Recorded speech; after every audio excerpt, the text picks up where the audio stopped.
Okay, good morning, everyone. Good morning, fellows. So sorry for the delay. We can go ahead with this session. And I'm very, very sure everybody is so pumped up, to learn a lot from today's session. And I'm very, very sure we've also learned a lot from, previous session. I mean, sessions that we had as regards civic clinicing, AC your interviews. And I'm very, very sure we've, gotten a lot from, these details our facilitators had shared from us. And I'm very, very sure we are also putting everything we've learned so far, putting them into practice, right? And, these are the things that we say, okay, we just for us to get to the top, right? All right, so not to delay our time anymore, let's just get straight into this. So today's session, we're going to be talking about freelancing like a pro, right? Just to give you details about freelancing and everything that you need to know. And we have our guest on the call already. Marianne, if you can hear me, kindly unmute your mic and you can turn on the video.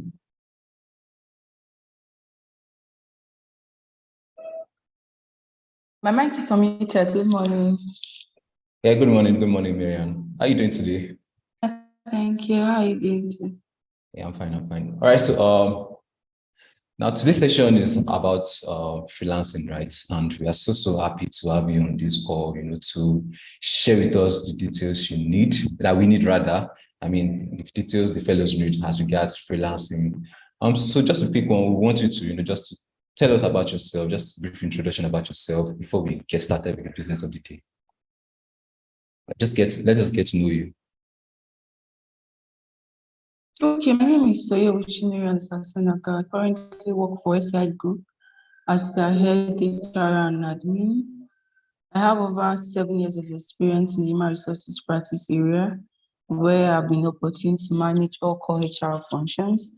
I currently play as a generalist. I'm a mother of one. I live in Lagos. I think that's a summary. Okay. That's great to know. I mean, fellows are so happy to have you on this call. We are so glad to have you, to see you want to share with us the details you want to give us. So just to not delay our time anymore, I mean, the floor is yours. You can go ahead to sharing us the things you have for us.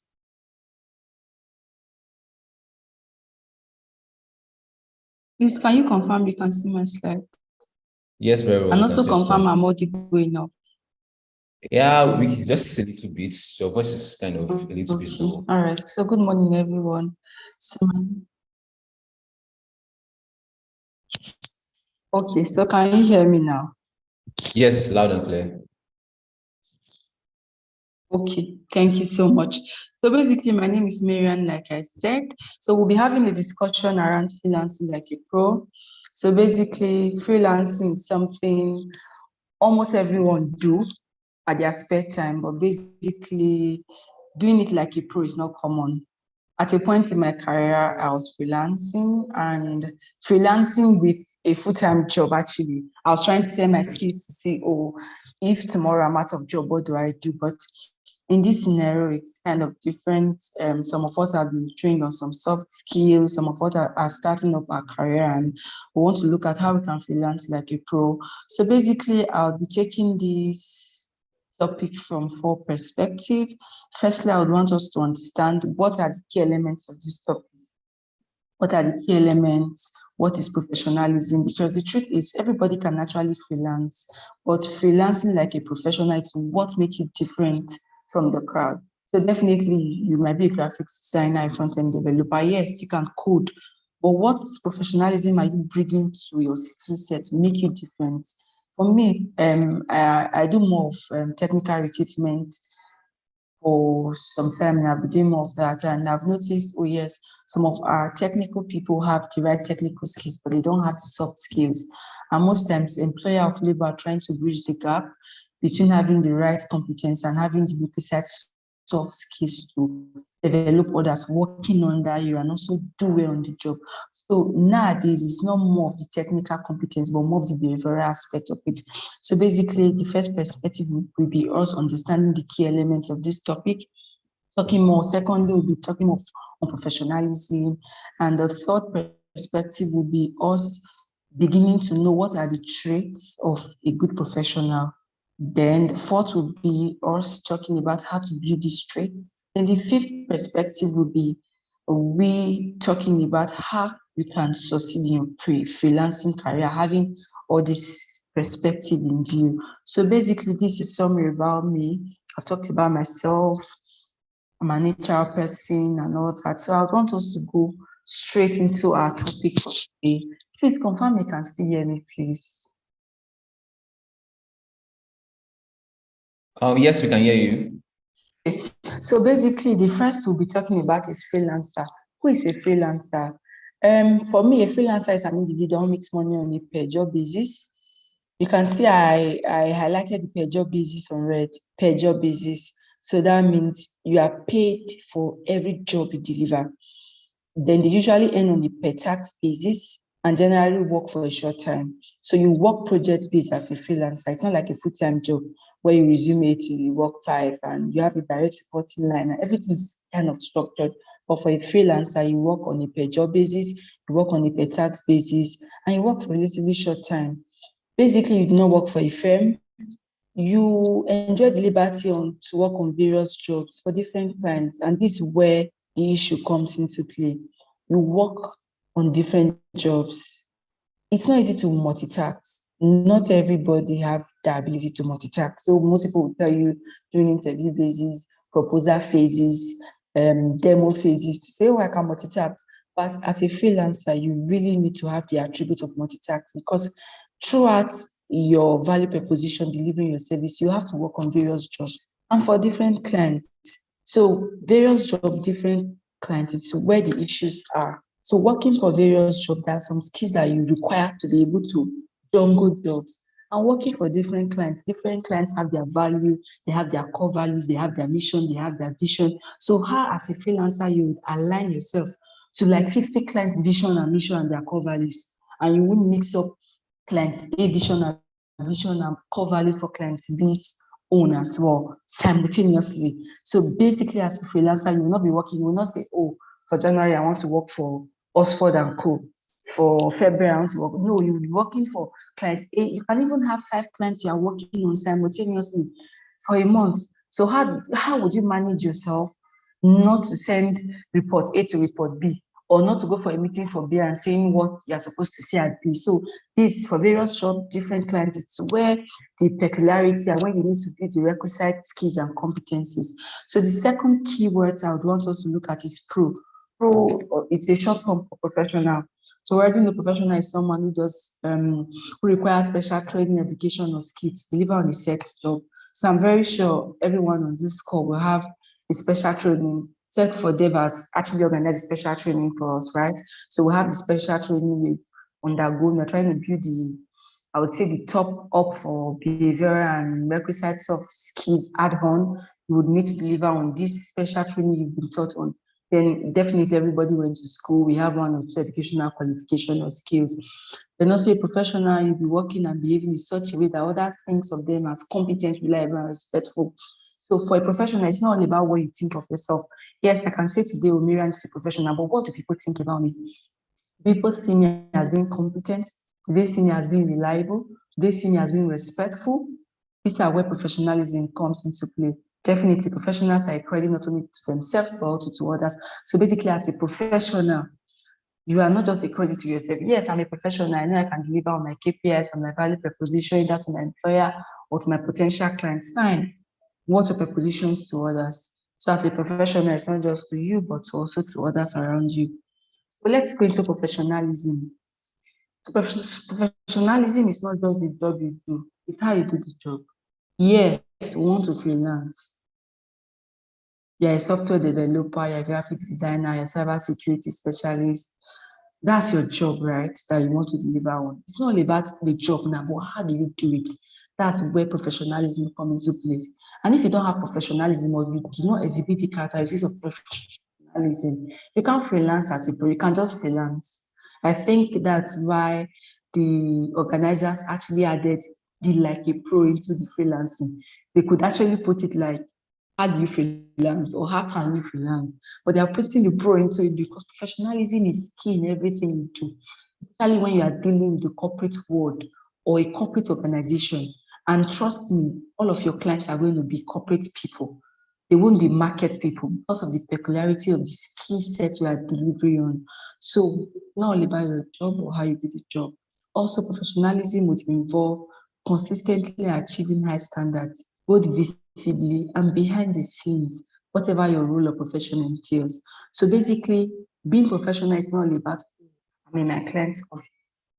What's my disposition? How do I present myself?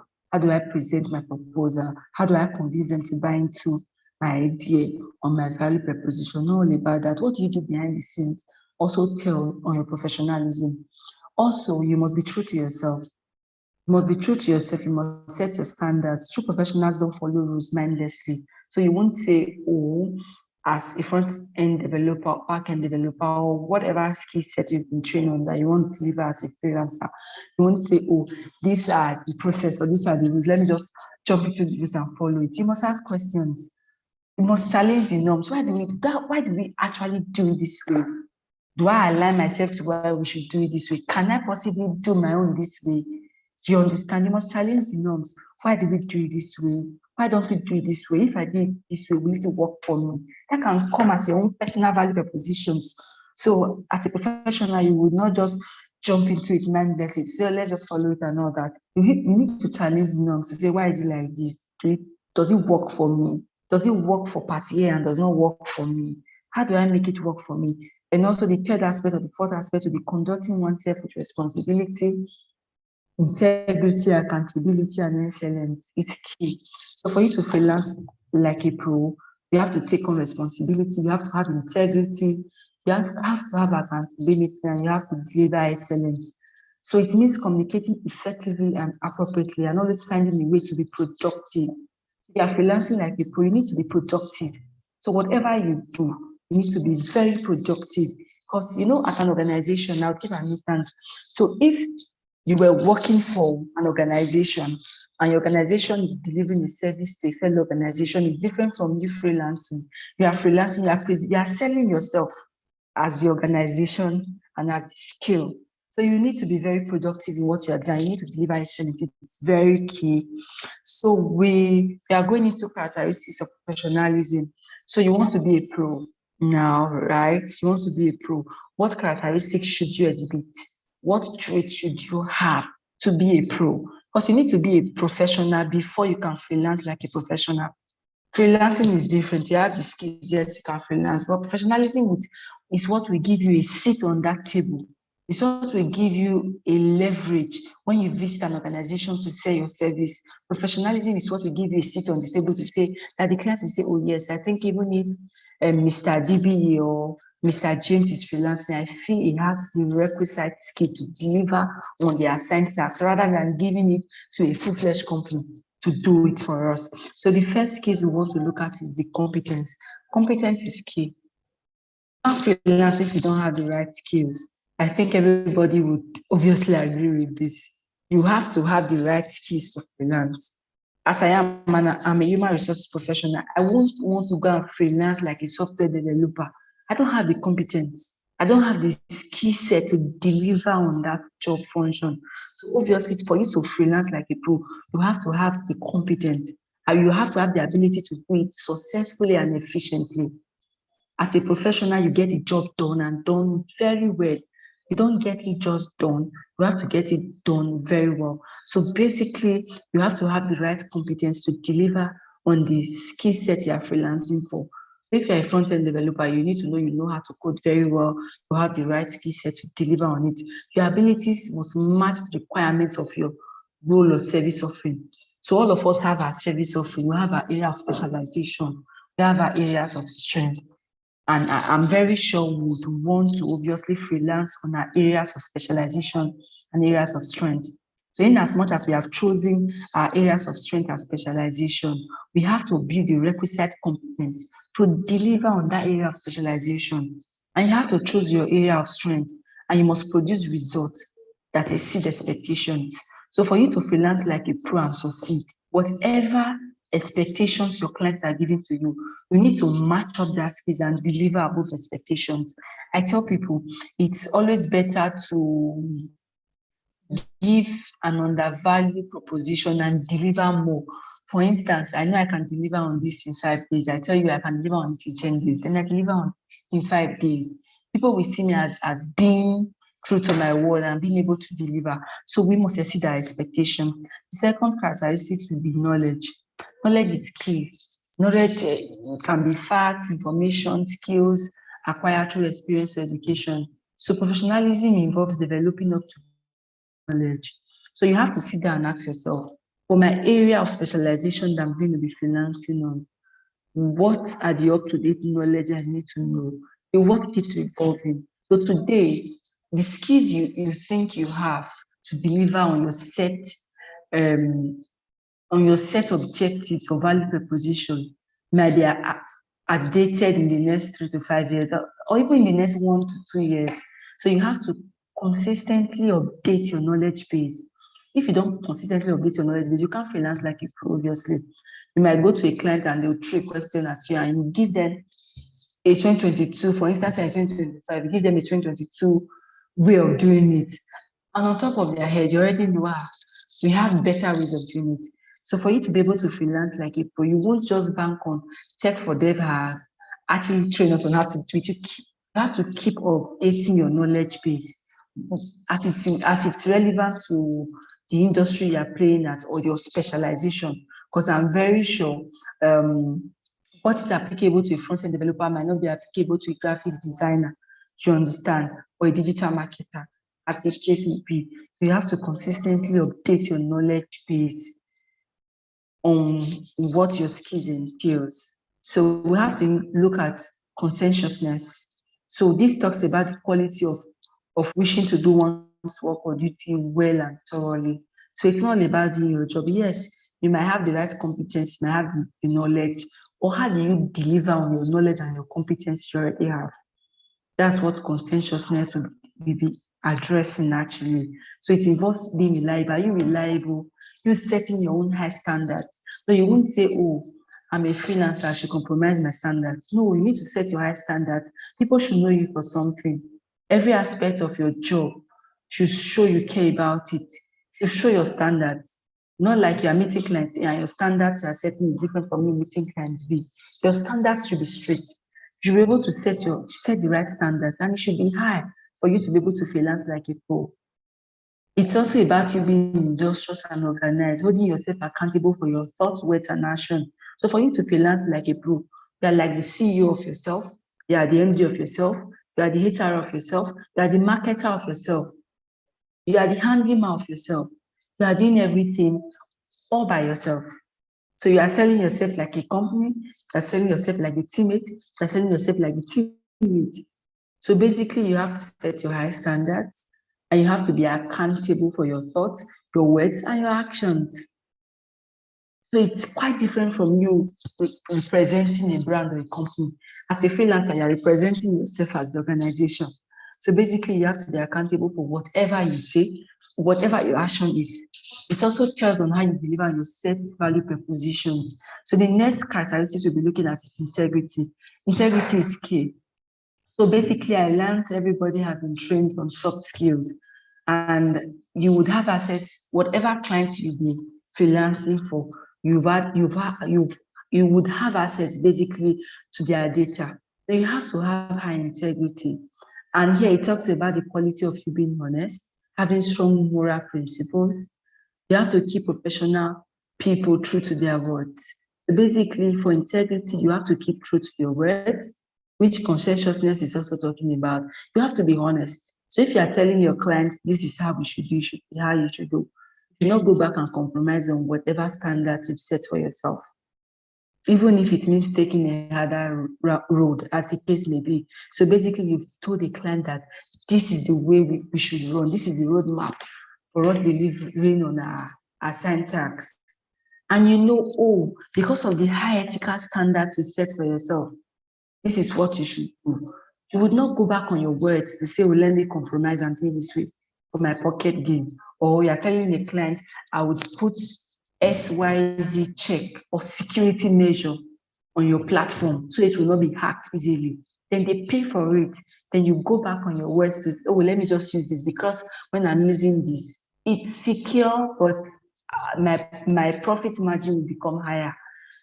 Bearing in mind, when you were presenting your proposal to the client, you never factored that in. You told them this is the security measure you should use because of the peculiarity of your value proposition. So for your integrity's sake, you have to be true to your words. If you are telling the client this is what I'll be doing, it should be what you should be doing. You should not compromise. Respect is also key. Like I said, as a freelancer, you'll be dealing with different clients at the same time. So you have to have respect, and you have to understand what respect is to people. Most core values for organization, they have respect.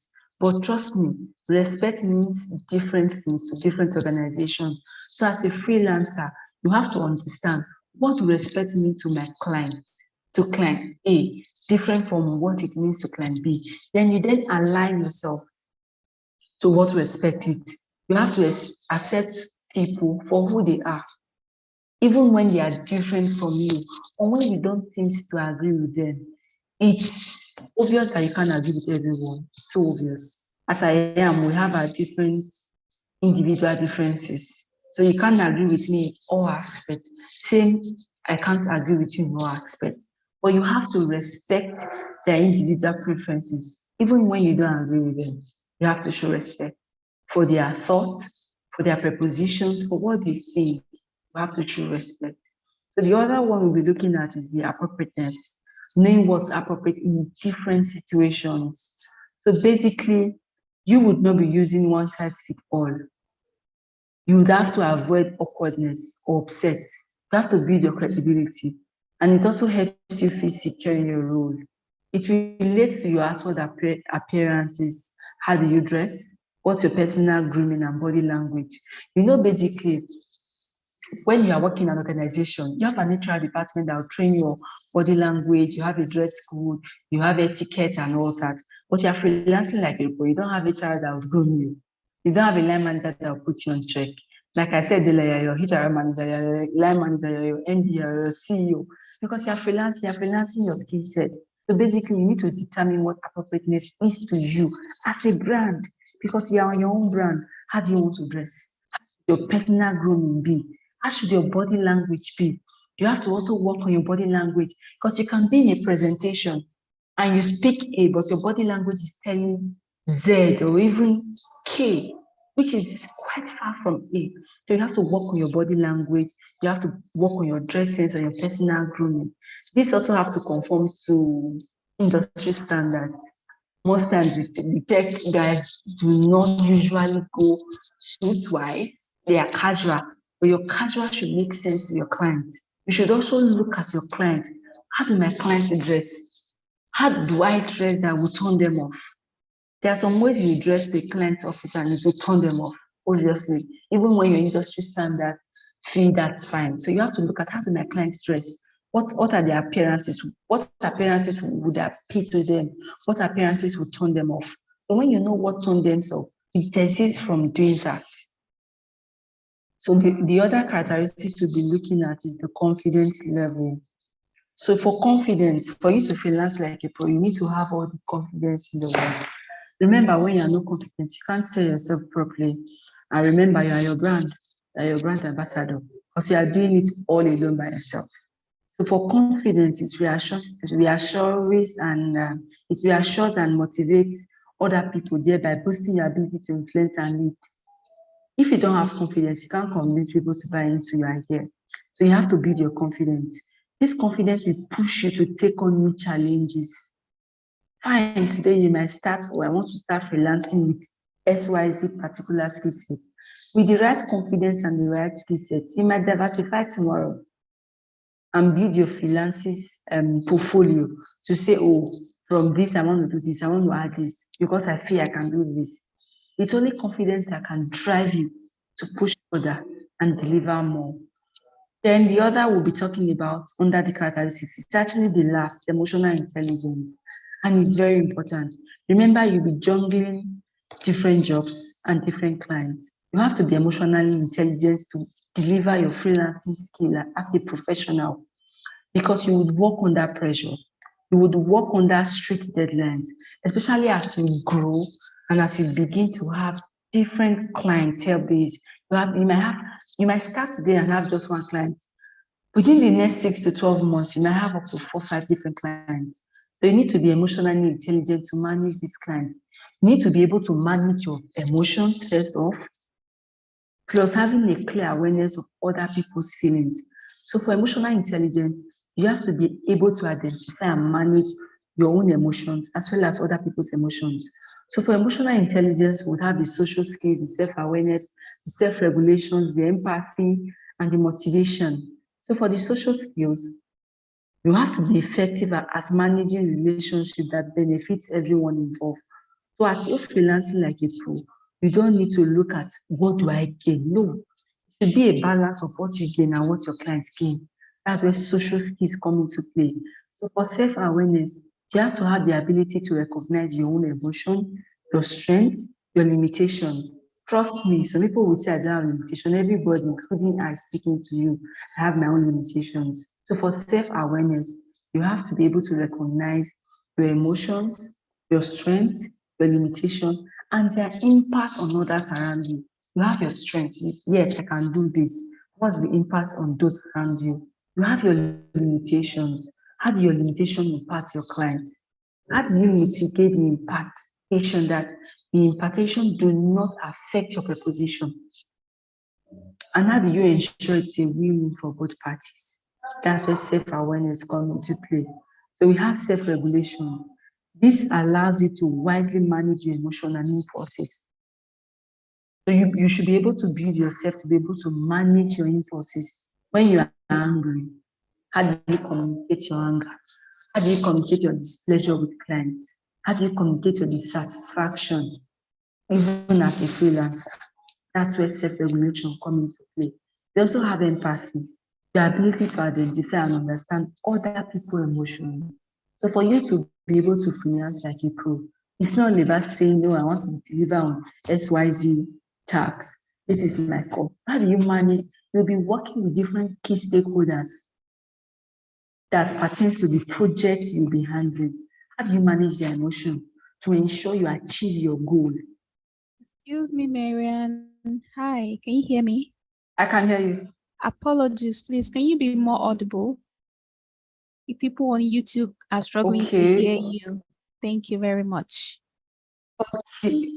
Okay, that's fine. So I was saying, okay, let me start again from my emotional intelligence. So I was talking about the self-awareness. So I said self-awareness is the ability for you to recognize your own emotions, your strengths, your limitations, and their impact on other people around you. So basically, as a freelancer, you'll be working with different key stakeholders for different projects for your clients, right? So basically, you should be able to recognize your own emotions, your strengths, and your limitations, and how they impact those key stakeholders for diverse projects you'll be managing. So you would not want your limitations to affect the project or affect the ability for you to succeed on that project. So also you need to work on your self-regulation, which talks about you being able to wisely manage your emotions and your impulses. So when you're angry, how do you manage yourself? When you are dissatisfied, maybe you guys have arranged or agreed to run a project through a particular mechanism. And on the long run, one of your key stakeholders, maybe your client key stakeholder, messes it up. How do you express your dissatisfaction? Do you go on to yell? Do you go on to pull back? Or that messes up your own value proposition? So that's where self-regulation comes into play. When you are dissatisfied, how do you manage your emotions? Or when your clients are dissatisfied, how do you manage their emotions also? So I also talked about empathy, the ability to identify and understand other emotions, other people's emotions. So it's not only about you managing your emotions now. How do you manage other people's emotions? Definitely as a freelancer, you work with a team. The team majorly might consist of your client's team. How do you understand their emotion? How do you manage their emotion? That's where empathy comes into play. Then we also have motivation. Being motivated consists of enjoying what you do, working towards achieving your goals, and not being motivated by money or status. Definitely, I know as a freelancer, you would definitely get a monetary value for your skill you are delivering on. But that should not be the sole motivation for you to deliver on your job. So basically, as a freelancer, you're working for client A and they're paying you, for instance, $100, and client B is paying you for $200. That does not mean you should deliver more client B than client A.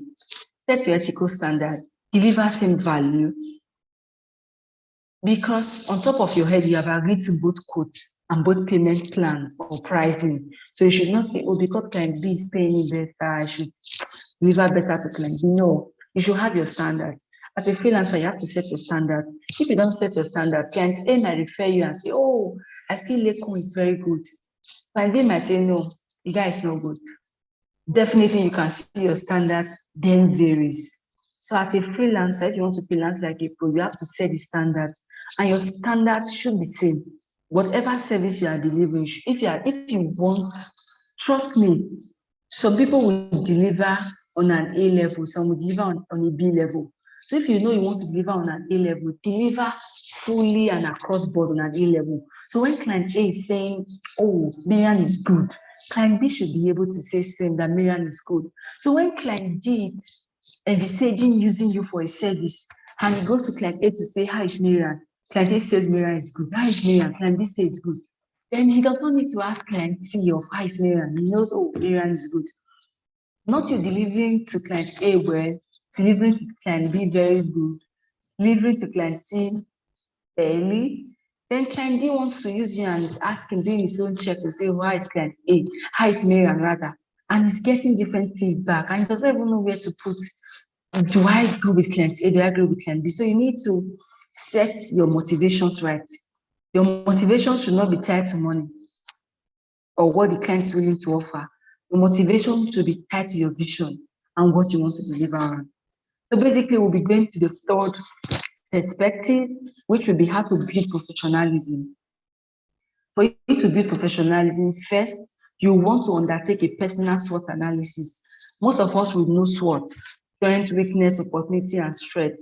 So you want to sit down and ask yourself, what are my areas of strength? We all have a specialized skill set we want to freelance on, right? What are my areas of strength? Okay, I am looking at freelancing with my front end or back end developer skills. What are my strengths? Trust me, you cannot be good. You cannot be good all the way around. You must have your areas of weakness. What are my areas of strength? What you can say, what makes you shine? Your areas of strength, what you are good at, what makes you shine. Shine so well that everybody that sees you knows you are good. Anybody that interfaces with you knows, oh, Miriam is good in this aspect. You have to sit down and ask yourself, what are my areas of strength? How do I leverage on my strength? What are my areas of weakness? How do my competitors have an edge? If I should sit down and my competitor should sit down and we deliver our proposal, what areas will they see or look at to say my competitor is better than me? You have to look at it. What are my areas of weakness? Then you have to look at how you can bridge that gap. It could be a 1, 2, or even as long as 5 years plan to say these are my weakness. Within the next 5 years, I want to bridge this weakness. What are your opportunities? Basically, your strength and your weakness are internal. You have control over them.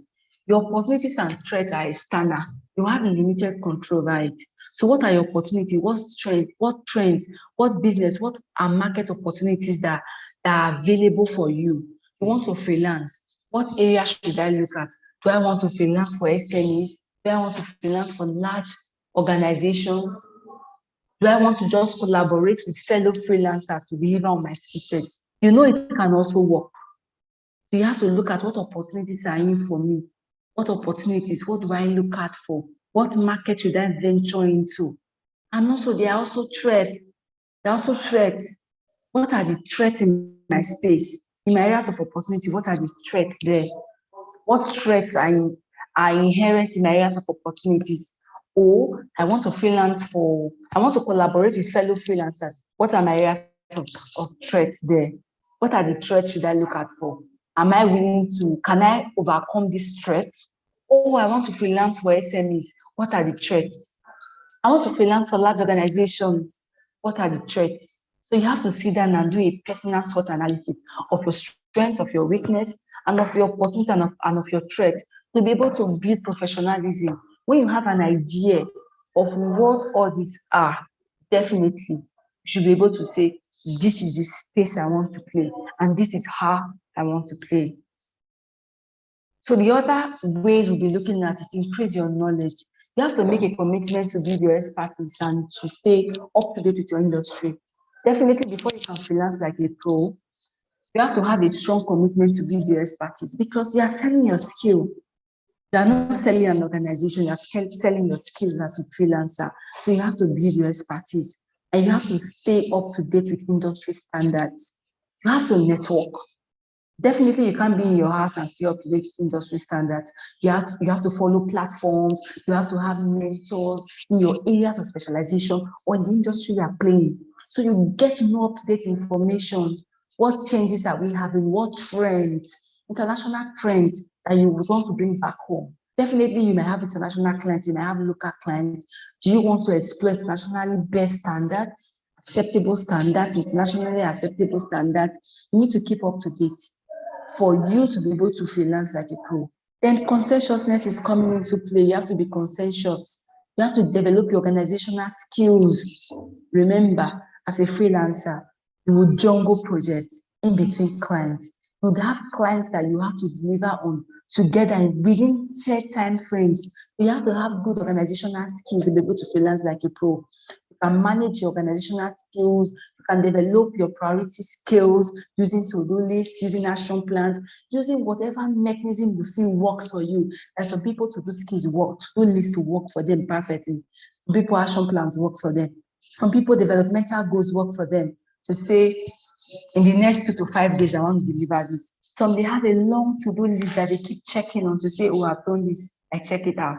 This is my next list, and this is my next to do, I need to do, and all that. You need to do what works for you. What works for Miriam might not work for you. So that's just it. Different strokes for different folks. What works for you might not work for me, right? So you need to look at what works for me. How do I manage my organizational skills? Because you are freelancing, it's not a full-time job. So obviously you have 5, 10 clients, as the case may be. God might even bless you and you have up to 20 clients.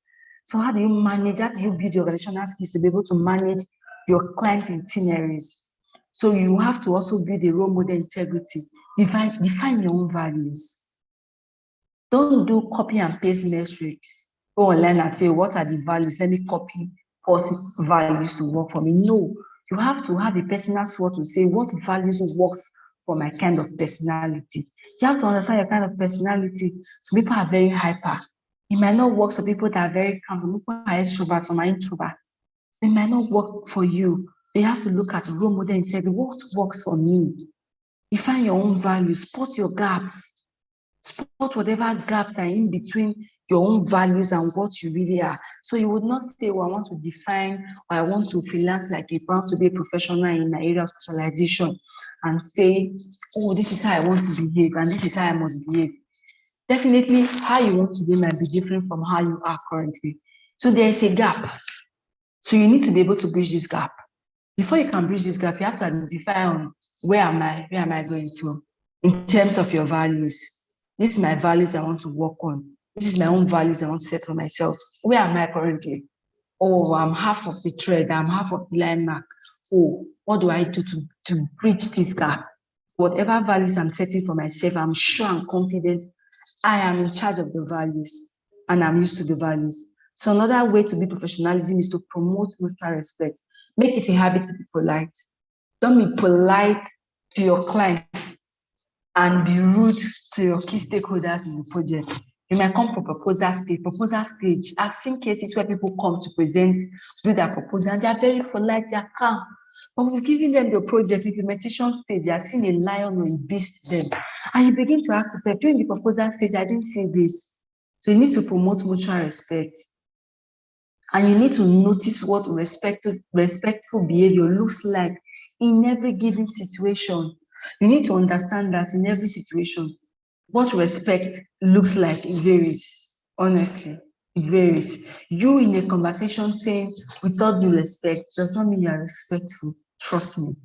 Most times, in a conversation with all due respect is mostly an insultful statement, or you trying to rubbish someone, you now start with all due respect. No respect is due them. So basically, you need to learn what respectful behavior looks like in every given situation to be professional. So you have to develop your emotional intelligence. I think I've talked so much on emotional intelligence.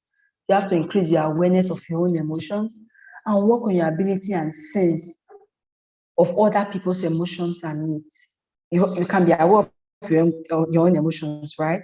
You can know how to manage your emotions, right? Yes. But how do you learn about other people's emotions? And how do you learn to manage the emotions so that you can deliver on your set objectives? Some stakeholders' emotions can mess up you delivering on your objectives. And at the end, it will make you look as if you are not professional or you are not able to deliver on what you promised to deliver on. So definitely you need to work on your emotional intelligence to be able to build your professionalism. Also, you need to always deliver appropriately. Respect cultural norms. A freelancer, the world is not a global space, right? So basically, your clients can be from US, can be from Nigeria, can be from South Africa, can be from anywhere, can be from the UK or Canada. You need to respect their cultural norms. Obviously, our cultural norms in Nigeria might be different from South Africa cultural norms. So you need to understand what are their cultural norms. How do you respect it? How do you fit into it? So basically, that's it. You need to behave appropriately. So you would not say, oh, I'm a Nigerian or I'm a British person. I should just replicate whatever my culture says in dealing with my clients. No, you have to understand their climate and be able to deliver appropriately, depending on who your client is. So basically, you need to understand your client, what are their cultural values, for you to be able to deliver and respect their cultural norms. So we are the last phase of freelancing as a pro, and I think this phase is also very important. And this talks about the tips to achieve freelance success. Everybody wants to freelance. We've learned how to freelance like a pro. So I'm very sure we all now know how professionalism plays, what traits, what attributes you need to exhibit for you to be a professional. But we also need to talk about the tips on how to achieve freelance success. So even as a professional, you have to succeed in your freelancing business or your freelancing game. So the first thing I would want to talk about is for you to define your expertise and what you want to offer. So as a freelancer, right, you need to define what expertise do I want to deliver on.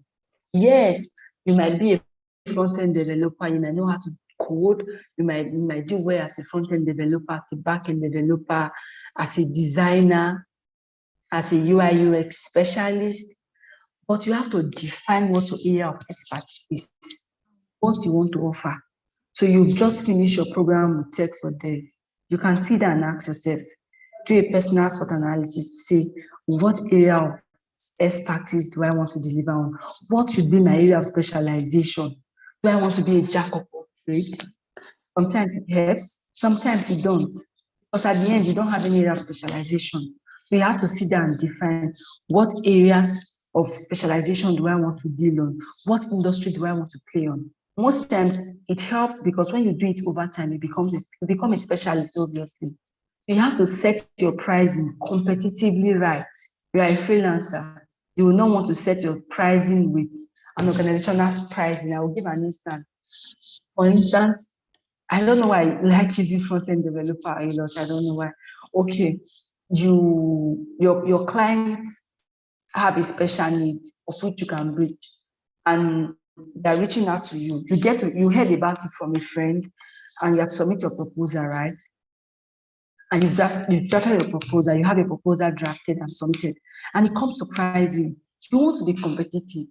For me, that's what I tell people. Yes, you might say, oh, the value I'm delivering is same with what Smile Communications are delivering. So why should my pricing be competitive than Smile Communications? Most time I tell freelancer, deliver good value at good pricing. Most times it gives you a seat on the table. Because obviously people would want to go with organization, they want to do B2B. They don't want to do business to business. They obviously don't want to be, as a freelancer, you're an individual, right? So you have to be competitive when it comes to pricing, and you have to be flexible. For instance, you can submit your pricing to be $100,000 for a particular service, and you know industry standard is $150,000. It's industry standards, and you are giving between $100,000 to $120,000, and the client is coming back to you to say, "Oh, I've gone through your proposal. I've seen your client base. I feel you can deliver on the job, but I have an organization that can deliver to on the job, and they are saying they want $140,000, and you're asking for $135,000. Can you adjust?" You should be flexible enough to adjust. Most time I tell people, when you are getting a client for the first time, do all you can to get the client on board. Most times when you get the client on board, and because of your nature of expertise, you are able to deliver on the set objectives, they turn into family, they keep coming. And from there, you can then adjust your pricing and all that to fit into their budget, and it becomes a win-win situation for both parties. So you should be able to know what your pricing are, what your industry pricing are. How do your industry set their pricing? You need to understand that your industry cannot be setting their pricing on percentage, and you're setting your pricing on the one-off to say, oh, $150,000, whereas your industry is setting pricing on a one-off basis, or a percentage which will be a fraction of whatever variable you guys are using it for. So you need to understand what your industry pricing are. And as a freelancer, trust me, you need to be competitive to get a seat on the table at the first instance. You need to build your digital presence. For me, whenever I'm sourcing for a particular service provider, I go online to check what are their presence. Do they have a website? What are their client base? Who have they offered such services for? So for you to freelance like you need to have a digital presence. You can't just say, oh, I've finished my check for their program, and I think I'm good, and that's all. When you go to an organization to sell yourself, you submit your proposal, and they won't tell you. Trust me, they won't tell you. Trust me, they won't tell you. They will go back and to check for it to say, oh, okay, I've seen their proposal, I think they are good. Let me check their digital presence. Who are they? Who are their clients? What have they done? And they find nothing. Trust me, they might keep your proposal under their shirt and go on with the next service provider. Trust me. So basically, for you to freelance like a pro and succeed, you need to have a digital presence. We need to use online platform to help find clients. You can use SEO so that when people are searching for people that can offer such skills, they'll search for you, they'll get to see you first. So there are different online platforms you can use to search for clients, or clients can use to search for you. Then you can put your details in such platforms. I always advise, as a freelancer, you need to use contract to clarify expectations. Before you go into an agreement or before you implement any service, have a contract. Have a contract. And don't rely solely on your knowledge for contracts. I tell freelancer, you can't hire a lawyer. You can have a lawyer as a friend. You can collaborate with the lawyer. Maybe when we get to collaboration stage, we get to know different people you can collaborate with. You have to collaborate with a lawyer. So when you are drafting your contract, yes, contracts have different phases. You might be the subject matter expert for your pricing, your terms of engagement because it's your industry. But definitely a lawyer may advise you on what if there are contradictions, or each party compromises its party's data and all that, what happens? So you need to be clear on your expectations, and your expectations must be written on black and white, must be on contract. And if you know you are not good in contract drafting, you have to seek or collaborate with people that are good in that aspect, so you don't hit yourself on the leg. So at the end, you don't say, oh, I've won the contract. Oh, I've won this contract. And at the end, at the implementation stage, you have issues and you keep dragging yourself back and forth, no headways. So whatever expectation you have to clarify your expectations on contract. Contract is just, when you're working for an organization, it's an offer of employment. It binds both parties. But here, you have a contract of your assignments and all that, terms of engagement that binds both parties. So you are clear when anything happens, you have something to resort back to. So you have to update your clients regularly if you want to achieve success. You have to update your clients regularly. You have new services you want to render, update them. You are at the point of implementing a project, update them regularly. Either you want to send update to them on the project weekly, bi-weekly, monthly, quarterly, depending on the project you are handling. You should send your clients updates regularly. Your clients should not call for updates. You should blast them with updates. And when they open their emails, when they are thinking, oh, what stage are we? What stage are we? They are not coming to say, oh, Miriam, what stage are we? No, they should get your follow-up updates to say this is the stage. We are at stage 1. By next week, we are going to stage 2. In 3 months, we should be done with this project. And these are the goal stages. This is where we are. This is where we need to be. If you want to send updates, you should update your clients regularly for you to achieve success in freelancing. Your clients should not be chasing you. So the other phase you can also look at is always keep a referral database. Seek for referrals. Starting a freelancing job is like finishing your BSc or your HND, as the case may be, finishing your first degree and landing your first job. It's almost same. Getting your first job is difficult, but when you get your first job, getting your next job is not difficult. When you become good at what you do, you get opportunities. People reach out to you to say, I want to do this. I want to come on board. So getting your first freelancing job might be difficult, but once you get your first freelancing job, getting the next might not be as difficult as you got the first. So I would advise you should keep your referral database. Seek for referrals. When you offer services, tell them, please refer me. When you have people that need similar services, please refer me. Yes, most times it works. Most times I refer people that have worked for me to other people because they've asked me to refer them. And because I know their value service was top notch and I enjoyed it, I want to refer people that have given me headache. That's just the truth. So basically, you should keep a referral database. Tell people to refer you. Don't be shy to say it. That please, if you have people that need my services, please refer me. Don't be shy to say it. Be confident about it. And remember, before people can refer you, you must have offered a top-notch service. And that's why you need to work on yourself to ensure whatever you are delivering, you deliver above expectation and you do it well. You can also use freelancer websites. We have different freelancer websites in Nigeria, the Jobbo, the Fiverr, the Upwork, the TopTal, the freelancer.com, etc. We have different freelancer websites. People go into such websites. Oh, I want to develop my website. I go to the website. How many website developers do we have here? Let me chat up with them. You can go there, sign up, update your profile, and all that. Update your profile. So when people are looking for freelancers, organizations are looking for freelancers to hire. So it's not like you submitting proposals. Some organizations are looking for freelancers, and some of them go to such websites to search for freelancers. They want to know your skills. What are your area of specializations and all that? What have you done? Who are your clients and all that? You want to see your portfolios. So you need to have a portfolios. As you work with your portfolio, your client one might just be your only portfolio. Your client, so you have a more robust portfolio. You keep having a more robust portfolio, the more you gather your clientele base. So that's just how it works. Search for freelance websites. Set up your profiles. Have a top-notch profile so you can review other people's profiles. Oh, you are new, you are just getting into the freelancer business. Go up there, go to Jobbo, go to Viva, go to Upwork. Search for profiles. For me, that's why I do a lot. When I'm venturing into a new business I've never done before, what are people doing? What are industry standards? Oh, I've gone through 10 profiles. Oh, I feel, but I advise people, mind you, don't do copy and paste.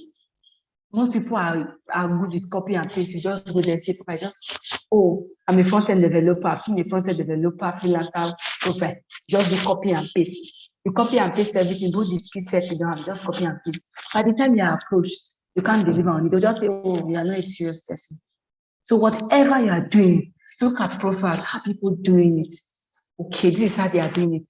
Don't do copy and paste. How can I improve? You know, the truth is when you are developing a format from scratch, and when you are using an existing format to do yours, if you are smart, an existing format will guide you to have a more robust format. So you can go to Jobbo and say, oh, what are the profiles we have? How are they structured? how are they arranged? Oh, how do I do mine better? You should strive to be better. You should strive to be better. Even if you are new in the freelancing game, you should strive to be better. There are so many freelancer websites that I didn't specify here. You can research on them as applicable to your country or as applicable to your country of interest.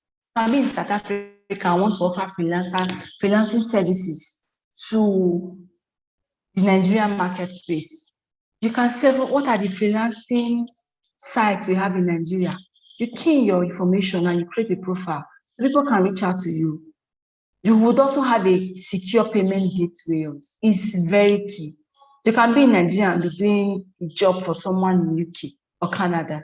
How do you get your payments? Remember, they will not send your payment to your Naira account or your local account. You need to have a DOM account. You need to have a payment gateway. If you feel, oh, my clientele base is small, how do I go and get a payment gateway from Flutterwave for a dollar account or a euro account or a pounds account and all that? You want to just leverage on your regular bank account and all that. Remember, when you are leveraging your regular bank account, the people paying you will have to pay extra because they have to pay your bank for such services. But remember, if you are leveraging on a direct payment gateway like that of Flutterwave, you just click on the link and they remit and you get Flutterwave gets credit and they credit you. It's easier. But remember, you have to pay Flutterwave. But reverse is the case. When you have a regular DOM account in your country of domicile and you send them your DOM account, you say, this is my, on your invoice, you just say, oh, this is my salary, I'm used to salary, sorry. This is my account for payment. For billings, this is my account for payment. Remember, if they are crediting you from offshore, you have to give them your bank DOM account. They'll credit to your bank DOM account using the IBAN and the rest details they will need for them to credit your personal account. So they'll charge them more for it.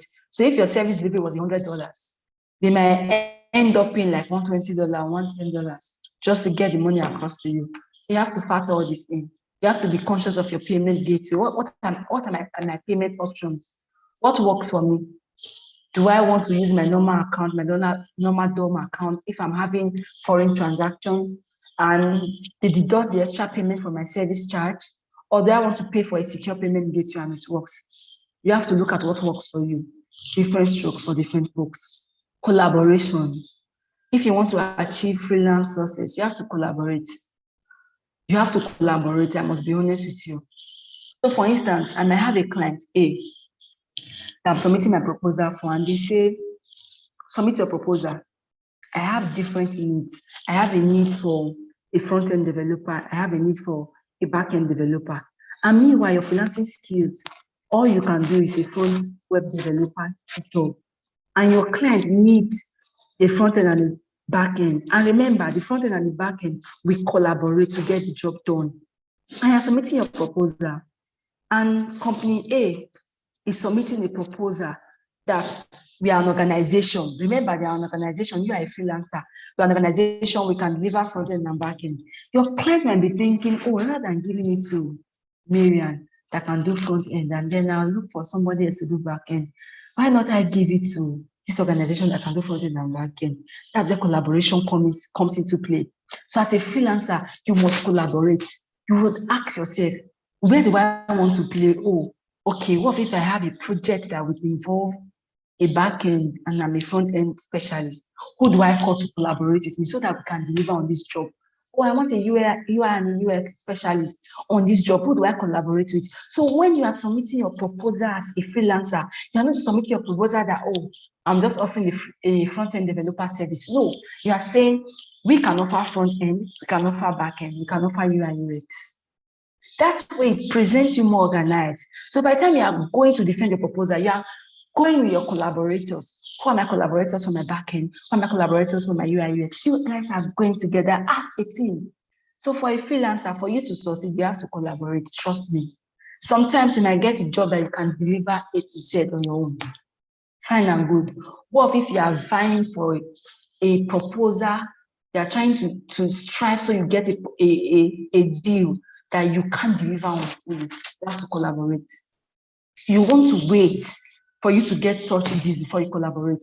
Even within your network, I'm very sure Tech for Dev have trained so many people in different areas, in different skill sets. So you can collaborate amongst yourself now to say, oh, a graphic designer, let me have your contact. You can collaborate and all that. And before you collaborate, you must know their areas of strength. So your collaborators would not mess your job up. I've seen cases where people have submitted proposals and they've gained contracts, and in the process of implementation, one of their collaborators messed up their. Remember, if you are collaborating, they are working as a team. It's no longer you, but it's now us. So if you are collaborating with 3 other people, it's now a team. So whatever they do impacts the way the organization will perceive you. So when you are collaborating, you have to be careful of those you are putting in your team, and you have to be careful of their areas of strength. So you are sure they don't mess up things for you, and you don't end up losing the client just because you wanted to collaborate and present your value proposition as one. So you have to also be regulatory compliant. This is key. You want to be a freelancer. Some organization will tell you, are you registered? Getting a CAC is very easy. 35,000 naira for those in Nigeria, you can get a CAC. You can even get just a business name. And with a business name, you can get a corporate account. Most organizations will not pay into a private account. They will tell you are not serious. But when you have that branding, even, you know, as a freelancer, you can have good branding as well. You can get your business, you can just do a business name of 15,000, 20,000, you do a business name. So then you have a business name. You're a freelancer, but you have a business name. You have a CAC document. So when people are when you're trying to submit your proposal, you put your business name or your ROC number. So they see that, yes, Marian is serious. I'm not just saying, submitting my proposal, I'm saying, no, for Marian, no. You know, packaging is key. Branding. Branding is what we call locally packaging. It's called branding. When you brand yourself, people are dressed the way you are dressed. It also go back to branding. People are dressed the way you are branded. So by the time you are going to submit your proposal, you are regulatory compliant. I can say I have a business name, my business name number is this and all that. When it comes to invoicing, you put your corporate account. It shows you are official. Now you are putting invoice, you are putting Mariana Deleke, UBA. No. My content is for those in Nigerians, actually, in case you have to join me from outside Nigeria, please. So not that you are putting Marian James, a private account. No. Getting a corporate account costs you nothing. If you have a business name, you can get a corporate account. So you have to be regulatory compliant. What are we doing? Are there certifications I need to get to excel? What are the regulatory requirements for me to freelance and succeed? So you have to have all this at the back of your mind. And for you to succeed, you have to do a whole lot of researching. You have to research a lot, a whole lot of research, a whole lot of analysis for you to be able to succeed in your freelancing game. Then you have to leverage on networking and professional platform. We have GitHub, we have Stack Overflows. In some of these platforms, they ask questions. And when you respond, people vote and rate your responses. The more people vote for you to say, oh, your responses was right, the more people are seeing that you are becoming relevant. So when you join such networking or platform as it relates to your area of specialization, you have to be visible. There are so many platforms, professional platforms on LinkedIn. So in LinkedIn, we have professional groups in LinkedIn. In GitHub, you can put your source code. Even in Stack Overflow, people can another different tech platforms. People can ask questions, you can answer, people can vote to say, yes, you have 400 votes for this answer. People can ask questions and you can comment, and your comment might have 100 votes to say they agree with you. Why some can have 30? Trust me, when I want to give a service and I tell you, share me your link for Stack Overflow or GitHub, and I go to Stack Overflow and see your comments and all that, and I'm seeing you are getting 400 votes and people are getting 50 or 350. Trust me, I'll go with you. So basically, we have to leverage on networking and professional platform. You don't know, in isolation, you won't do well as a freelancer, trust me. So you have to network. You have to know what are the trends. When you are in this professional platform, people would ask questions. You would learn. Sometimes you might just think people would ask questions and you learn from it. And you build your knowledge base. Basically, when you leverage, you network, you build your knowledge base and build your competence level. So my takeaway for this session that I would want to share with you is, Jim Rohn have said, if you are not willing to risk the unusual, you have to settle for the ordinary. So as a freelancer, you have to risk the unusual. if you come into the game of freelancing and you want to do it the usual way, there are a lot of people doing it the usual way. So you have to obviously risk the unusual. You have to risk taking the unusual route, doing it specially, doing it in a specialized way. Else, you just settle for the ordinary. And you don't need to get distracted. Never tell yourself that you need to be the biggest brand in the whole world. As a freelancer, you must not be the best, but be one of the best. You have to start by working on what you need at the moment. Then you move towards what you need tomorrow. You would not stay and say, oh, in Nigeria, if you want to outsource a freelancing job for a front-end developer, you should come to me. No, you can start with what you want to do. Today, you might want to be amongst maybe the first 500 or the first 1 million, as the case may be. In the next 3-5 years, you might want to be the first 100. It's growth, right? It's growth. All are growth. So basically, start by working on what you need at the present. Then you move gradually to what you need tomorrow. Set yourself manageable targets. Set targets that are realistic. Targets that are specific, that are measurable, that are achievable. Don't set unrealistic targets for yourself. At the end, you see yourself failing. Set yourself manageable targets. My last quote with you will be, if you are working on something that you really care about, trust me, you will not be pushed. So you need to ask yourself, do I really care about this freelancing I'm looking at venturing into? Do I really care about it? Is it my area of interest? If it's not your area of interest, trust me, the passion will not be there. You will not excel in it. You have to ask yourself, do you care about it? If you care about it, yes, fine. If you care about it, trust me, you don't have to be pushed. Nobody will push you. You will not push yourself. Your vision will pull you. What are your visions? It's a rhetorical question, actually. I don't expect you to answer me. You need to ask yourself consistently, what are my visions? If you have a strong and a firebrand vision, your vision will pull you. Thank you. I think that will be all from me. All right. Thank you very much, Marianne. I mean, that was just so great. That was enlightening. That was informative. I'm so sorry about the mess in the background. So there's an activity going on in the organization. So I'm hearing some nuances. Just for apologies. So as regards the section, I mean, you really said a lot about what the section is all about, right? As regards freelancing, we've got so many tips, we've got so many things I want to know. As regards traits to freelancing, right? Right from competency, knowledge, conscientiousness, right? Integrity, appropriateness, confidence, emotional intelligence, under emotional intelligence, down to self-awareness, motivation, empathy, and so many other things that we really got to know. And I'm very sure the fellows actually got a lot from this. They enjoyed this. I mean, they've really learned a lot from this particular session that you shared with us, right? So not to delay ourselves anymore, let's just go straight into the question and answer session. So fellows on the YouTube channel, if you have any questions, you can start dropping the questions now. We have answers provided to the questions you're asking. All right, so drop your questions. So we can start answering, first our guests can start answering the questions that we have. Okay. Okay, so hi Tomide, hi Marianne. Hi, good morning, I can hear you. Good morning. There's a question here, Tomide. I don't know if you can see this. Yeah, someone is asking, yes, is volunteering in an organization part of freelancing?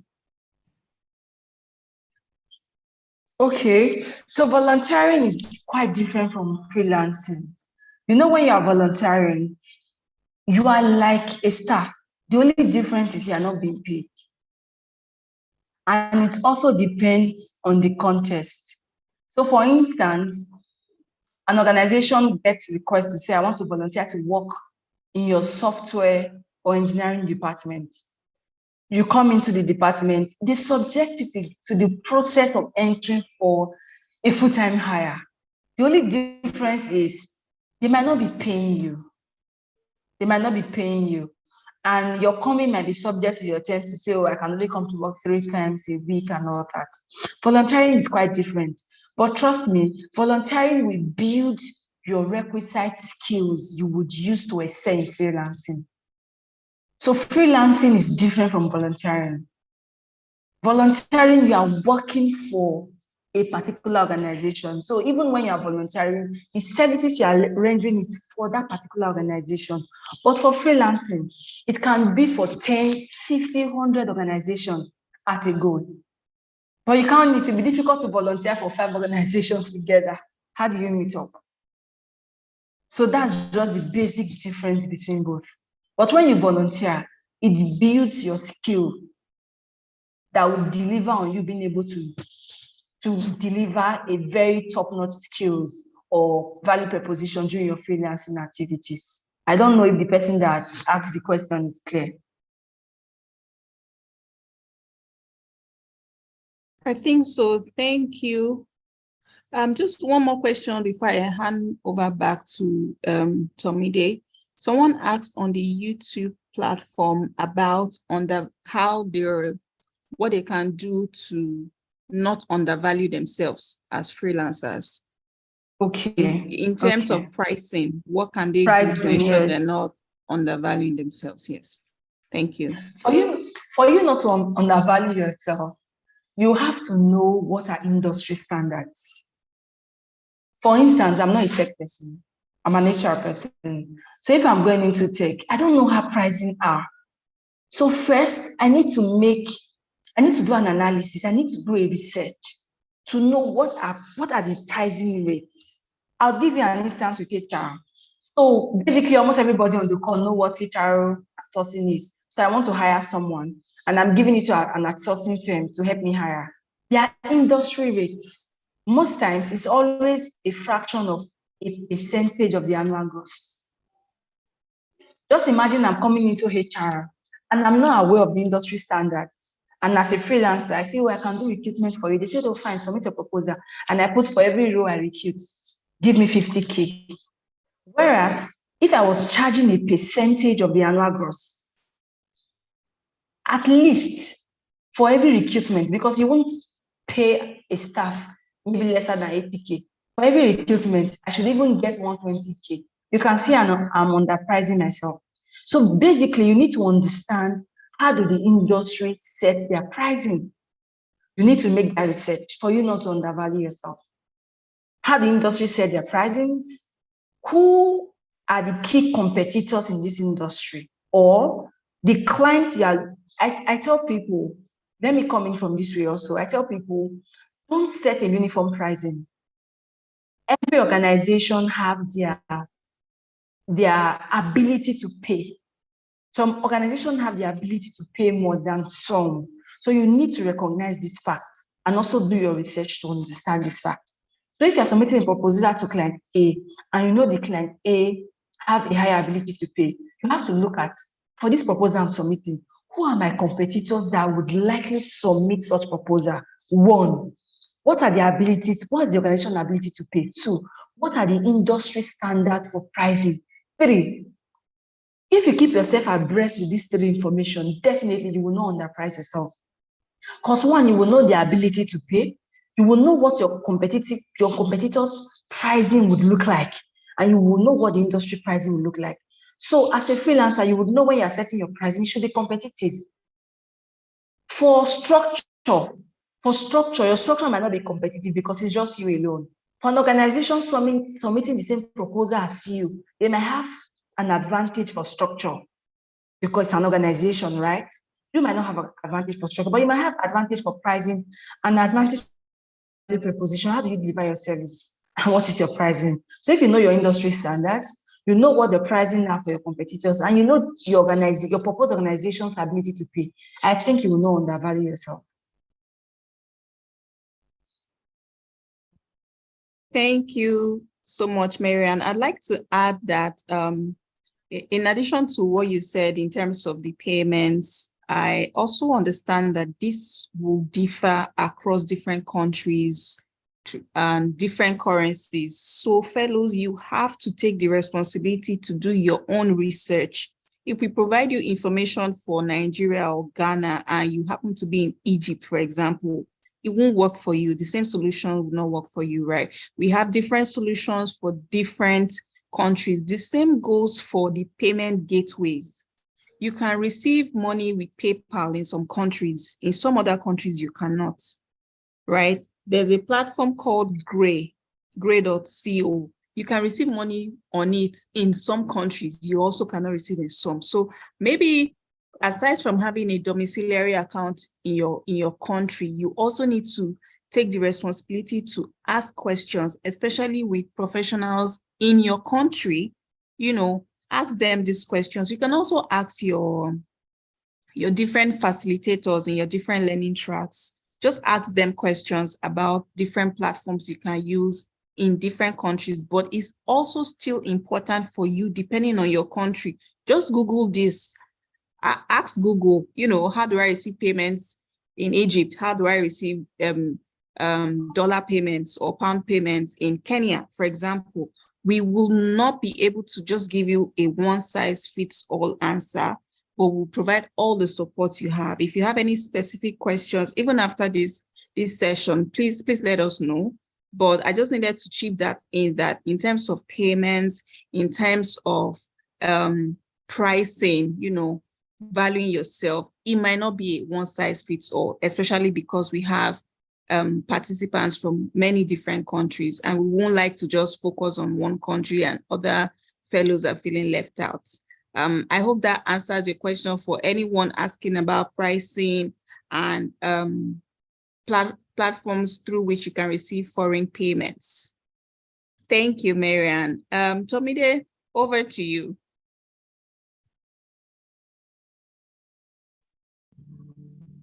All right, thank you very much, Marianne. Thank you very much, Noka, for that. So we have more questions for you, Marianne. So this question is from Mark Abigail, which is asking, can a project manager freelance? Hello, can you hear me?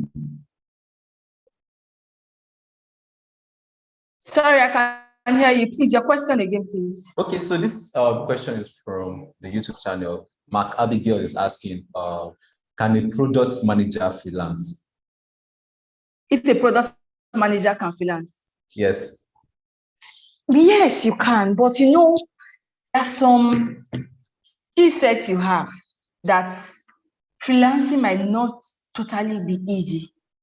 Do you understand? There are some roles that it's easier to freelance.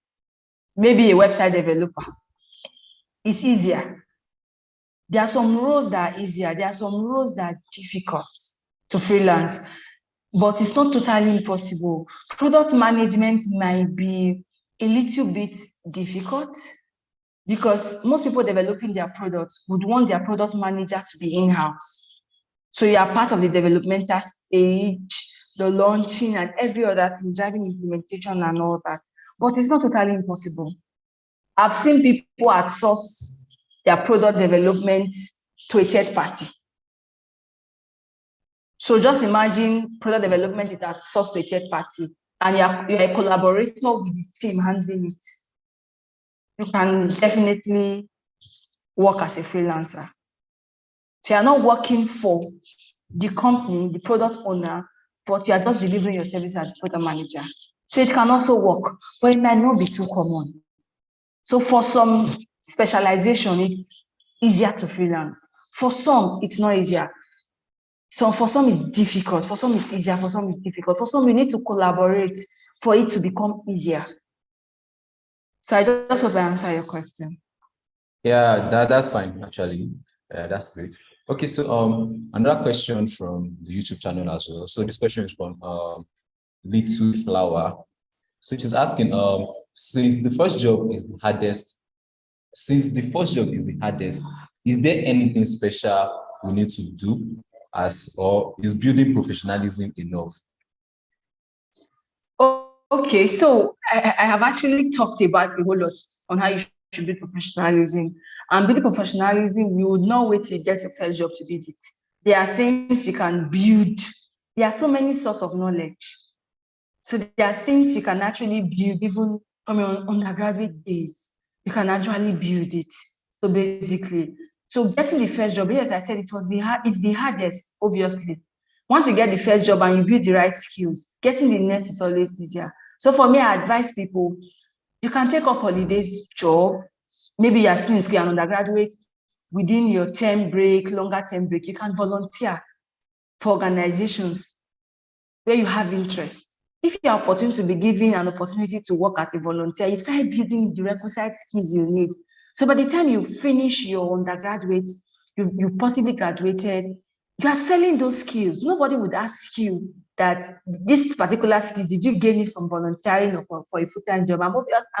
I'm certain nobody has ever asked anybody here that this particular skills, do you get it from a volunteer job or from a food? You have it, you have it. The most important thing is you having it and you being able to define the skills and exhibit the traits as it relates to the skills. So you can get those skill sets from volunteer jobs, within breaks during session, summer sessions, as the case may be. So getting the first job might be the hardest, but if you build the requisite skills over time, it will be easier. Because at the end of the game, you'll be competing with people that does not have any skills at all. That are just finishing their BSc or their HND, their first degree in general, and coming into the labor market.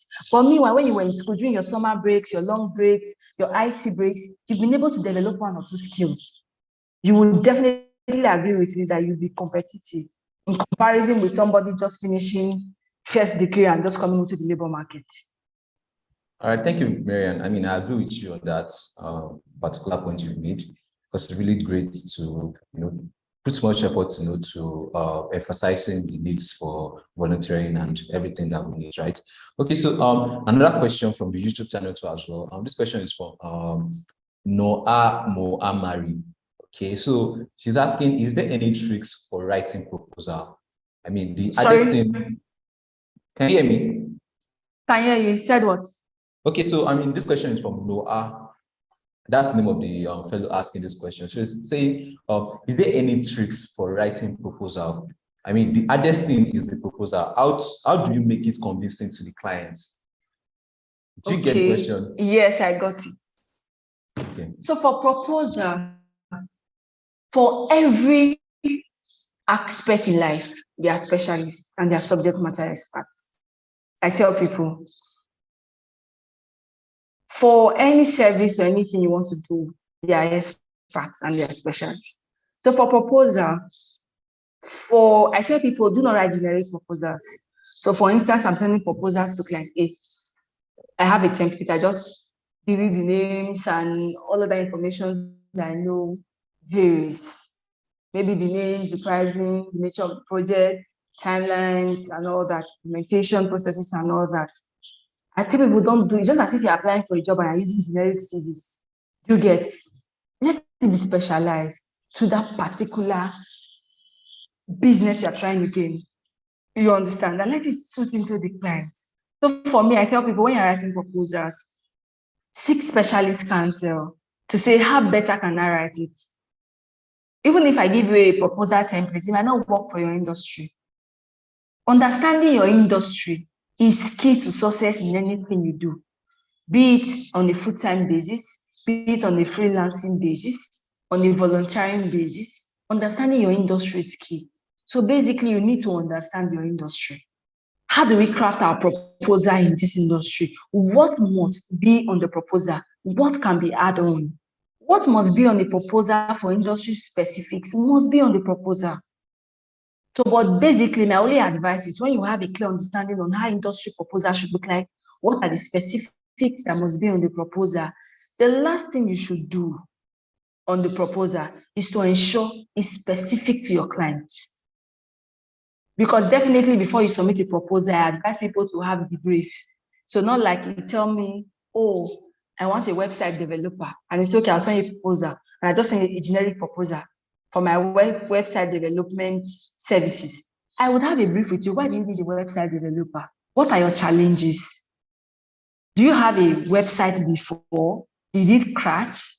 The one you have, what are the problems? Or you don't have at all? Or you don't have at all? What's the need for a website for your organization? Why do you need a website? What will you do on the website? So when you have all these questions, you need to have your why reasons. When you have all this, you can then prepare a robust proposal, bearing in mind your industry template, and what must be on the proposal industry-wise? So that would be my answer to that question. All right, thank you very much, Marianne, once again. So questions are coming in, and I would want you to address these questions too, right? So this particular question is from the Zoom channel. Joy is asking, and again, I want to join these questions together because this particular question is kind of similar to a question a fellow is asking from YouTube channel. So the first question is this one from YouTube channel. Her name is Martina. She's asking, is it wise for a newbie, I mean, someone that is just new, to transition into tech, as in someone transitioning into tech to be a freelancer? That's the question from Martina. I don't know if you get that question. If it's advisable, you're coming into tech and you want to be a freelancer. Yes, yes. Let me be blunt and be honest. The truth is, you are new into tech. Maybe you just went through 1 or 2 programs and you feel, I think I have the basic skills. At that point, you're not a professional, you have the basic skills. So even if you want to freelance, it's not bad to freelance. But if you have the opportunity of being a full-time employee, trust me, it's the best for you at that stage. Do you understand? You know why? You are just new in the industry and you're not a professional yet.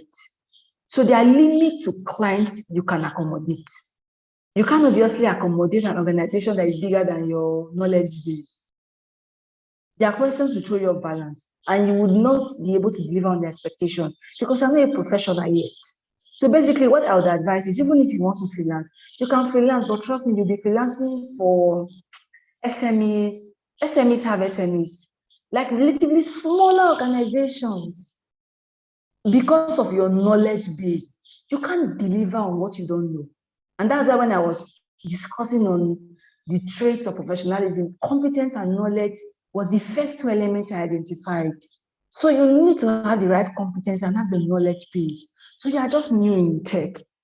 I'm sure you just have the basic competence and knowledge level. So I would advise to get a full-time job first, so as for you to be able to build on this competence and knowledge base you have, to be able to be strong, to be able to freelance properly. Yes, you might just be able to freelance for smaller organizations where they would require just little things for you to do, not organizations that would require a whole lot of your expertise that you might not be able to deliver on because you're relatively new. So as a newbie, it's more advisable for you to get a full-time job. Even a volunteer job will do you more good. Because remember, you'll be building on your existing knowledge. And it will boost your capacity to be a very good competitive freelancer. Not just a freelancer, you want to be competitive in the game, right? So even being a volunteer would build your requisite skills that would further build you to be a competitive freelancer than finishing from your tech school and going into freelancing. You might just end up having just clients with little headcount, clients with little job to do. So that's my question, my answer to that, sorry. Thank you. So the last question from Joy from the Zoom channel. So he's asking what makes you an outstanding freelancer? Like, sorry? What is what? What would make you be an outstanding freelancer? Did you get the question? Okay. Your network is bad. Oh, so sorry about that. Do I need to come again?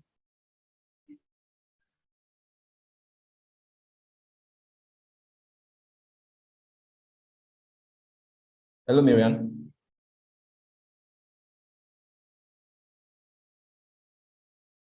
Hello, please confirm you can hear me.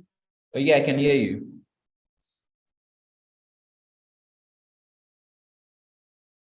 Can you hear me now? Hello? Yeah, I can hear you. I can hear you loud and clear. Okay, so I got your question. I saw it on the chat box. Okay. Asking... What makes you an outstanding freelancer? Yes, what makes you an outstanding freelancer? An outstanding freelancer, I've actually atomized. For you to be an outstanding freelancer, you must have professionalism in all you do. You understand? You must have professionalism. That's what makes you an outstanding freelancer. Freelancer is actually you not working for one organization. That's it. Freelancer does not make any difference. but it's professionalism that makes the freelancing job outstanding. And I've actually itemized everything you need to do to be professional for you to be outstanding. If you're not professional, you can't be outstanding.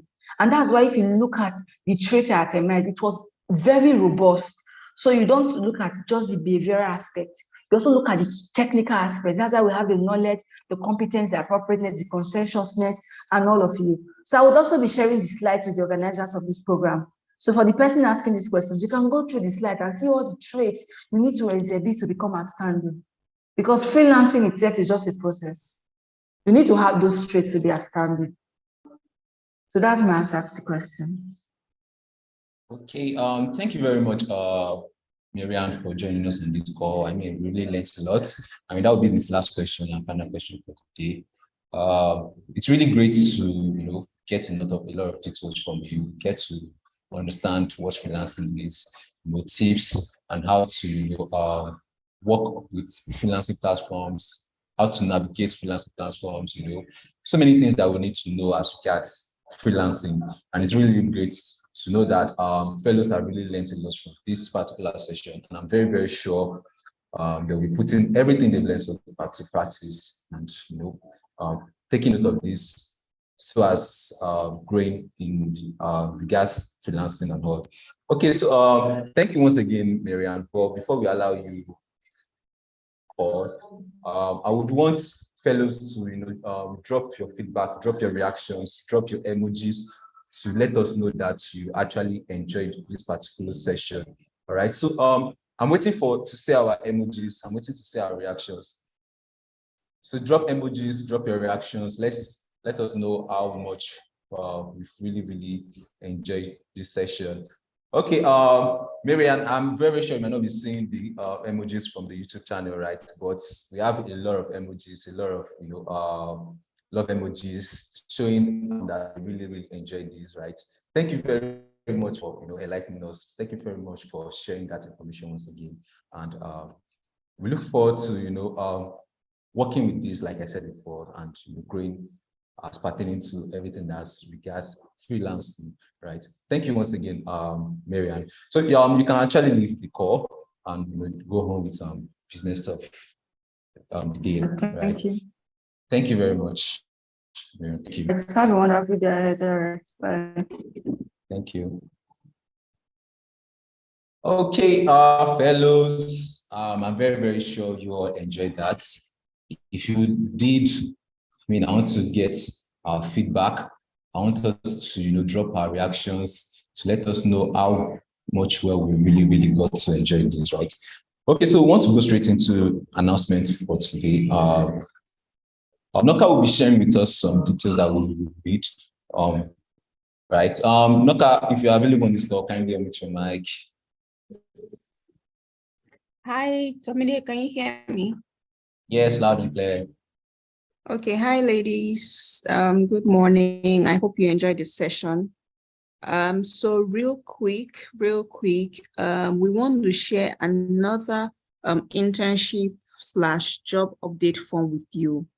It's like the form you filled like 4 weeks ago, thereabout, but we want to get another update from you because based on the comments we received last month, it looked like some of you already were in the process of applications, some of you had interviews, and we want to have an update, just one to close out the year, right? Tomide, please share the form with them in the comment section. Please take your time to fill it. Do not rush the form. If you're answering any question, like there's a question that's going to ask you about your job role for people who are currently employed, please don't write intern or associate just like that. Put the specific role. If you're a data intern, if you're an associate software developer, whatever it is, put it in full so that we can follow up appropriately. Secondly, for the form that was already shared with you to upload your CV, please take your time to upload your CV. There's no deadline yet. So don't rush to send us a a CV that is not properly written, okay, take your time, but please try to send it within the next 1 week. Try to send it within the next 1 week. Your classes have ended, right? So I believe you have some time on your hand. If the format or samples we shared with you, if you're uncomfortable with it, if you have a different sample you want to work with, or if you want to explore other samples, please go to Google. Just do a Google search for CV templates for your learning track. You'll see options there. It's not by force that you use the template we shared with you. The template was just like it says, it's a template, right? But we know that some of you already have other templates you are comfortable working with or you are familiar with. Please go online, check for professional CVs in your field and use the template. Then send us something we can work with. You know, we cannot edit your CVs for you. The way you sent it is the way we're going to send it to partners. You can't edit CVs for over 1,000 people. It's just me and Tomide. We can't do it. So please take your time, do the right thing, put your portfolio link, do not forget that. Remember to include a link to your LinkedIn profile, very important. And then your academic qualifications, you know, if you want to even list out, in case your CV is scanty, you can list out your modules for the Women Techsters Fellowship. You can just include it there to help to fill it up. Okay, that's for people who don't exactly have a lot of experience. Please put your modules there listed, just list them. I didn't say you should copy the entire curriculum and paste it, or your CV will be too long, but just the titles, you know, that would be helpful to help fill up your CV to be at least 1 page for people with no previous experience. Tomide, please confirm that you've shared the job update form. Yes, I have. No, I have shared it. All right. Thank you. So there's a question from Mokali, so I don't know if you see that. She said, I have a question. What's your question? Okay, yes, she's raising her hand. Okay. Oh, please go ahead. All right, thank you. Good morning, Ojonoka. I wanted to ask, part of the reasons I have not uploaded my CV is because I'm a little bit confused, considering that when we did CV clinic, when we had 2 people, the first person talked about we as interns that she's okay, if for her, she's okay with just 1 page CV because we really don't have experience yet. However, the other lady said that she expects it to be bulkier. So I'm confused. I don't know if I already have a page CV. So I'm confused. I don't know if I should go with a page CV if it's okay for that, or I should do a bulkier CV like that one that the templates you sent to us. Okay, thanks for that question. For any other person who has this question, this is my feedback. Your CV can be 1 page or 2 pages, right? But there's no point having a 2-page CV with something that you can compile, you can fit into 1 page. 2 pages for people who have experience. If you have transferable skills from your non-tech roles that you've done before, you can bring it in, right? But if you have no previous experience at all, honestly, you should not have more than 2 pages. If you already have 2 pages, your CV is not saying unnecessary things or you're not repeating yourself, it's fine. Like I've said before, even relating to other things, there's no one size fits all. Just make sure your CV is communicating your skill sets, your education, your qualifications. Make sure it's communicating the important things in a precise and concise manner. So whether your CV is 1 page or 2 pages, it's totally fine. It just depends on what you put there. Don't go and use long sentences when you can shorten it and just use bullet points. Do you understand? So yes, if you already have a CV, did you say paid CV? I didn't catch that, but if that's what you said, you already have a CV that is 2 pages, good and fine. As long as you're communicating the relevant things, you're not putting unnecessary details or putting details that are not relevant to your current learning track. For example, if you're transitioning, say you were an accountant and you're now a software developer, you already know that your accounting CV should not be all we're seeing on your software developer CV, for example. So if you had a lot of experience in that previous role, to find a way to only include things that are relevant to the new role you're applying, so you don't confuse the hiring manager or whoever it is that's going to go through your CV. I hope that's clear. If it's not clear, please let me know. I will go over it again. If you have any unique or specific situations, please let me know, and we'll clarify it as much as possible.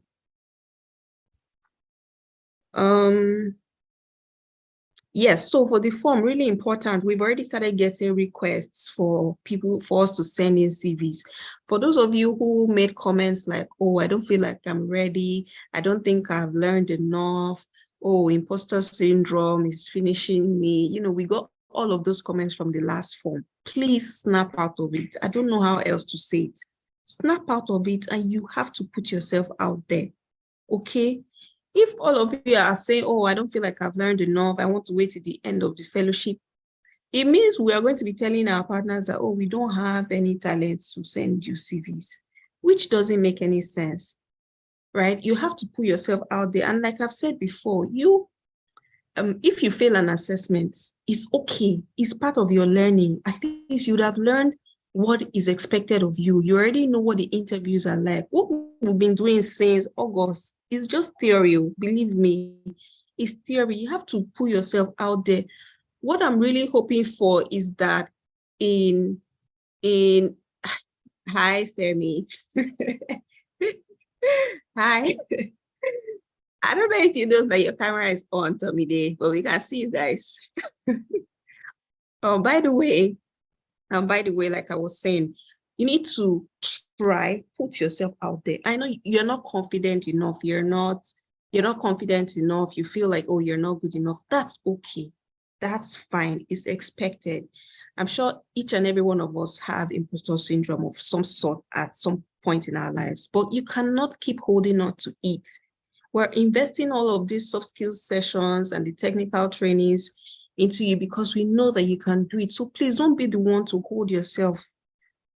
Don't be the one to stop yourself from even making the first move. At least you are not the one that is going to submit your CV by yourself, at least to our partners. I appreciate everyone that is applying for jobs themselves, getting interviews and internships themselves. Brilliant. We're proud of you, right? But for those who have not gotten a positive feedback or you've not applied at all, please keep applying, but send us your CV so that when companies start saying, oh, I need 2 software developers in Ghana, like a request came in yesterday for 2 back-end developers in Ghana, I don't have any CVs to send. But if I have your CV, I can immediately send it to them. And over the holidays, you could be getting messages from companies, scheduling you for an interview in January. That is our plan. We don't want you to wait till February before you start looking for work, because it's not like the job is just waiting for you to come and pick it. You need to start planning from now. I hope everyone understands me. So please take the next week, if you haven't already submitted your CV, so that you will prepare your CV, send it to us, and we'll do our best. We'll do our ultimate best. And like I said during the orientation, I don't know if you remember, it's not like we're going to force our partners to hire you. Okay, your CV is the first thing they will see. They will determine whether they want to interview you or not. That we have no control over. It's people, they say, oh, we want to interview this person. Those are the people that will reach out to and say, they're ready. XYZ wants to interview you. Okay, so please bear with us. Send us great CVs so that it can make our job easier. And we'll be rooting for you. We wish you all the best. And thank God you finally have your holiday. I wish you a restful holiday. Eat well, relax. January is going to be here before you know it, okay? Have a fantastic rest of the year.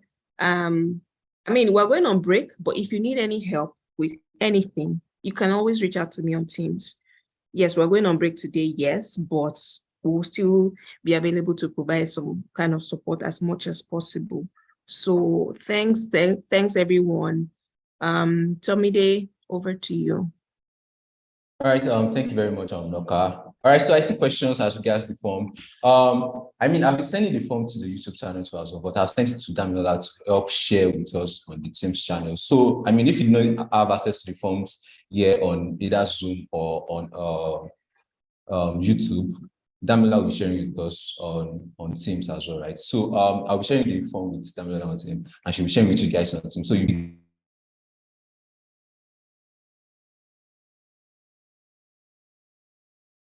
Damide, you're muted. You're muted. Oh, so sorry. Okay, so let me repeat myself again. So I mean, I'm seeing questions as regards request for the form. So I've shared it with Damilola, right? So she'll be sharing with us on the Teams channel, and we are going to be having access to the forms too, right? And I see questions as related to updated CV, right? So we sent a mail yesterday. So you need to check your mail, right? You need to go and check your mail. You are going to be seeing the updated CV templates that we shared with you guys already. So please and please, you guys need to go and check your mail. You need to revert back to your mail to see the updated version of the CV we have shared with you guys already. So it's very, very important for us to check our mails, right? And any other updates you guys will be needing as regards forms and things we'll be sharing, don't worry, we'll be relaying it across to Damilola, and we're going to be getting updates with that as well, right? All right, so thank you very much, everyone.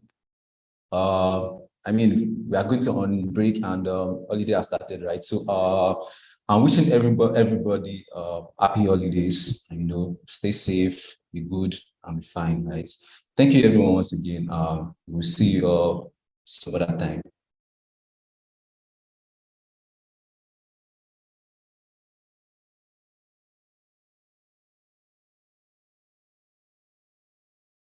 Bye.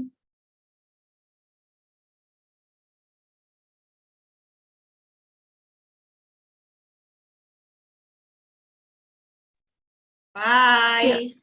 Bye. Happy holidays, everybody.